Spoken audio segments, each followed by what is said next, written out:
무슨 의미를 나한테 전달하려고 이렇게 썼을까 하고 살펴봤어요. 그랬더니 박기상이라고 하는 인물은 1693년에 태어났지만 언제 죽은지 몰라요.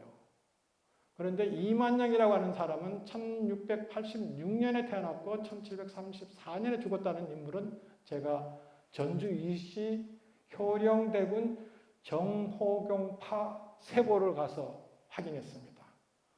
이 전주 이시 집안 족보 한번 물으려고 그러면 한 대여섯 번 이상 단계를 거쳐야 됩니다. 일단 전주 이시 대종에다 연락을 하면 어느 파요? 파 모르는데요. 그러면 어떻게 그 위에 누구 있습니까? 누구 있습니까? 아, 어느 파네요. 그럼 그쪽으로 가세요. 대군 어느 대군이네요. 그래요. 그럼 가요. 그러면 거기는 또 어느 소파니까 글러가세요. 뭐 파세요? 이놈의 임금들, 대군들이 너무 많이 바람을 피웠는지 자손들이 너무 많아요. 그래서 한 7, 8번 이상 가야만 겨우 이제 그 해당하는 족보, 파보에 갔어요. 그래서 생물 연관을 좀 알려달라고. 그러면 팩스로 보내달라고. 그 자료를 팩스로 보내달라고 보내줍니다. 그렇게 해서 확인한 것이 1686년, 1744년이었어요. 그런데 박기상이라고 하는 분은 죽산당시 연운군파세보인데 2012년에는 아무런 정보가 없어요. 이름만 올라있어. 미상 되어 있습니다. 그래서 그 집안에 이야기했더니 우리로서는 더 이상 알 수가 없습니다. 아, 여기서 끝나는가 보다.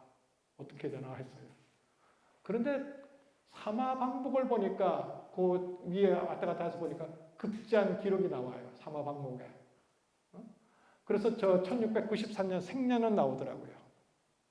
그러면 이만영이라는 사람보다 박기상이라는 사람은 7살 정도 적습니다. 적은데도 불구하고 앞세웠어요. 이거는 아마 진사가 되었기 때문에 벼슬 입자에서 앞세운 것이 아닐까. 아니면 나이가 어리더라도 그만한 몫을 더 했기 때문에 앞세운 것이 아닐까라는 생각을 해보게 됩니다. 어찌됐든 그렇다고 생각하더라도 결국은 진사를 앞세웠다면 1734년 그리고 이만영이라는 사람이 1734년 죽었으니까 진사라고 1727년이고 그 사이에 이미 호남병자 창의록이라고 하는 것이 시작되었다, 준비했다고 하는 것은 확인될 수 있어요. 확인할 수 있어요. 그런데 그냥 그 1762년에 간행된 것을 생각하게 되면은 결국은 어떻게 됩니까?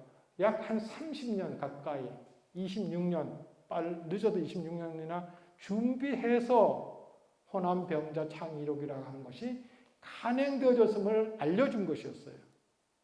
어느 날 갑자기 뚝딱뚝딱 해서 만들자 한 것이 아니라 26년 이상이나 걸려서 약 30년이나 걸려가지고 이 자료를 만든 것이에요. 강기를 소홀하게 봐버리면 이거는 너무 말이 안 되는, 그러니까 여기에는 중요한 정보를 전달하는데 이것을 확인하지 않으면 간단하게 만든 것으로 오해할 가능성이 큰 것이죠. 그래서 30년을 준비해서 만든 것입니다. 그리고 이만영의 아들이 바로 이상곤이라고 하는 사람이에요. 아까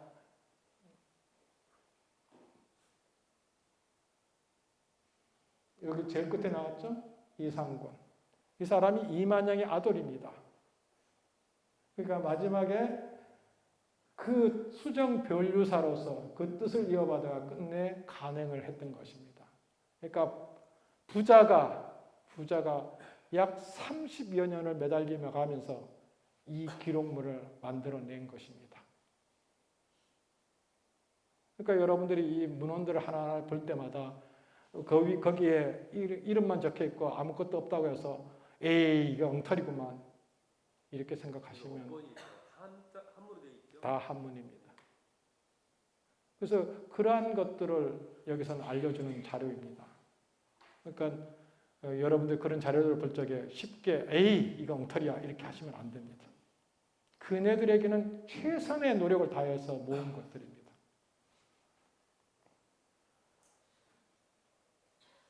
그 다음에 또 하나가 뭐냐면 박일진이라고 하는 사람은 1715년에 태어나서 1779년에 태어났는데 박창우의 직계현손이 아닙니다. 박창우 고조부의 박의손이라고 하는 사람인데 박창우는 박의손의 둘째 아들인 박형수의 증손이었으나 할아버지 박은천이가 박의선의 첫째 아들인 박원서의 양자를 가서 그의 후손이 됐다는 것입니다.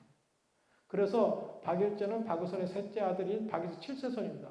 그러면 박창호에게는 12촌간의 반계 현손입니다.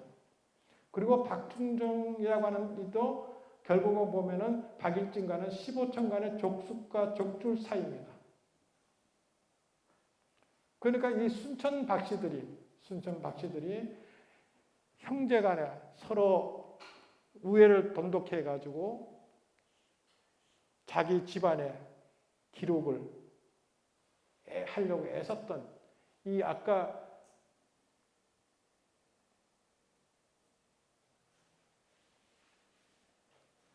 여기에 나왔던 박일진, 박중왕이라고 하는 이 사람들이 바로 그러한 역할을 했던 것입니다. 그래서 이렇게 한 집안 사람들 돈독한성 부자 간의 노력 이런 것을 통해서 오늘날의 문헌들이 남아 있었던 것입니다.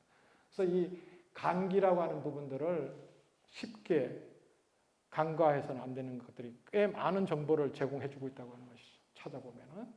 그래서 30여 년간 집요하게 노력했지만 그럼에도 불구하고 그네들의 노력의 마지막 범례에서 뭐라고 그랬냐면은 이것들에 근거하여 고치고 바로잡은 것이 잘못 몹시 거칠고 소략하겠지만 보는 이가 자세히 살필 일이다라고 내 나름대로는 최선을 다했지만 여전히 부족하지만 이 속에 있는 것들을 잘 살펴달라 한 것입니다. 그 다음에 병자호란 때의 호남에서 경문들이 어떻게 지나갔는지 이것이 중요합니다. 12월 25일 날 1636년 12월 25일 날 이항발에 의해서 이흥발이라고 하는 의해서 결국은 경문이 지어졌는데 오현의 명의에 의해서 5사람의 명의에 의해서 결국 지나가는데 그것을 위해서는 옥가를 제일 먼저 출발을 합니다. 25일 날 만들어졌는데도 불구하고 27일 날 오전에 출발하게 됩니다. 여기에 나와서 27일 날 오후 3시부터 출발을 시작하게 됩니다.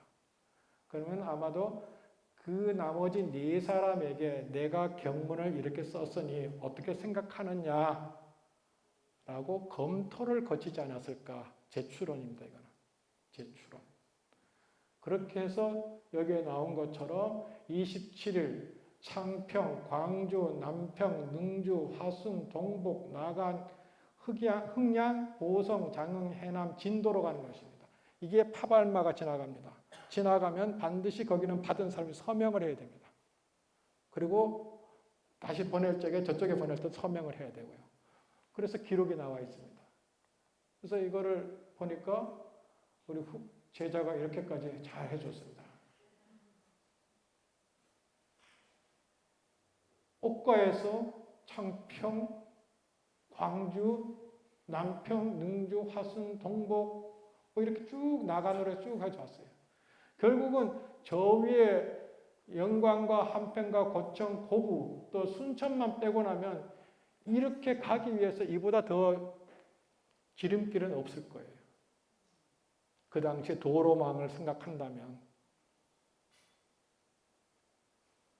살펴보니까 그러니까 정말 체계적으로 파발마가 돌아간 거예요. 이건 그냥 순리적으로 써놓은 것이 아니에요. 그냥 우리 으쌰 우리 한번 다 이렇게 써보자 이게 아니라 잘 보시면 직접 진짜 이렇게 갈 수밖에 없는 노를 찾아서 파발마를 보낸 것이. 그래서 이것도 그냥 지도를 그려가지고 보니까 이렇구나 하는 것이 나오는 것이죠.